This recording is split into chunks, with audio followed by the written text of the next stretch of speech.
दोस्तों, आपको यहाँ पर एक तस्वीर दिख रही होगी। यह तस्वीर ली गई है आपकी NCERT की कक्षा चौथी की पुस्तक आसपास के पाठ 22 से। यहाँ पर आपको एक आदमी दिख रहा होगा और उसके सामने एक लड़का खड़ा है।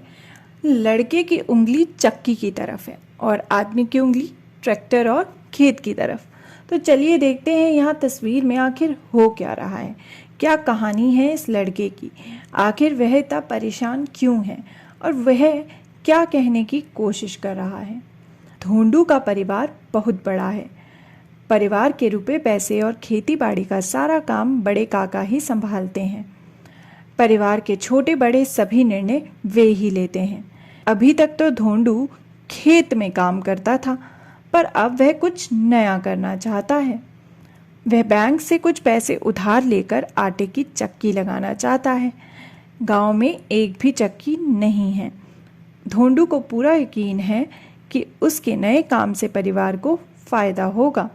उसने बाबा को तो मना लिया है, पर बड़े काका उसकी एक भी सुनने को तैयार नहीं है। तो दोस्तों, जो यह तस्वीर में लड़का है, यह है धोंडू और सामने है उसके बड़े काका, जो चाहते हैं कि वह खेत में ही काम करे, खेती बाड़ी ही करे। लेकिन धोंडू जो है वो अपना नया काम जो है वो शुरू करना चाहता है, एक चक्की खोलना चाहता है। लेकिन उसके बड़े काका उसकी बिल्कुल नहीं सुन रहे हैं, क्योंकि बड़े काका ही परिवार में सबके निर्णय लेते हैं। आपको क्या लगता है कि धोंडू की जगह आप होते तो आप क्या करते? मुझे तो लगता है कि मैं अपने परिवार के लोगों को मनाने की कोशिश करती, बड़े काका को भी मनाने की कोशिश करती कि वह मुझे चक्की खोलने दे, क्योंकि मेरा मन खेती बाड़ी में नहीं है, मुझे चक्की खोलनी है।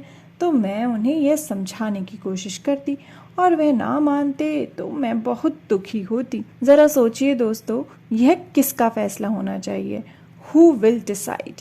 आपको क्या लगता है कि धोंडू को क्या काम करना चाहिए? यह फैसला बड़े काका का होना चाहिए या फिर धोंडू का? मुझे तो लगता है दोनों का होना चाहिए, लेकिन बड़े काका को धोंडू की बात भी सुननी चाहिए ताकि वह मन लगाकर काम कर सके। दोस्तों, धोंडू के घर में तो सारे फैसले, छोटे बड़े सारे फैसले उसके बड़े काका लेते हैं, जो कि है एक बड़े परिवार के हेड यानी कि मुखिया। अब ज़रा आप बताइए, आपके घर में ज़रूरी फैसले कौन लेता है? Who takes important decisions in your family? मेरे घर में तो ज़्यादातर बड़े फैसले जो हैं वो मेरी मम्मी लेती हैं। घर बार का सारा काम वही संभालती हैं, लेकिन साथ ही पापा का भी फैसला इम्पॉर्टेंट होता है। तो मम्मी पापा सारे फैसले लेते हैं, लेकिन वो हमारी भी सुनते हैं।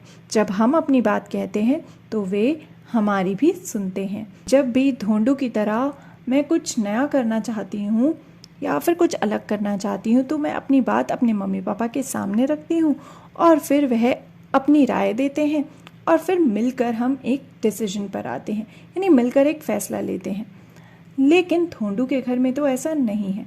सोचिए दोस्तों, अगर आपके परिवार में सारे फैसले आपकी ज़िंदगी से जुड़े हुए कोई एक ही लेता तो आपको कैसा लगता?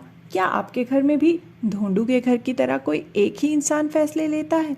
आपको कैसा लगता है जब हर फैसला कोई और ही ले, आपसे जुड़ा हुआ फैसला भी कोई और ले? कैसा लगता है आपको, या कैसा लगेगा यदि ऐसा हो?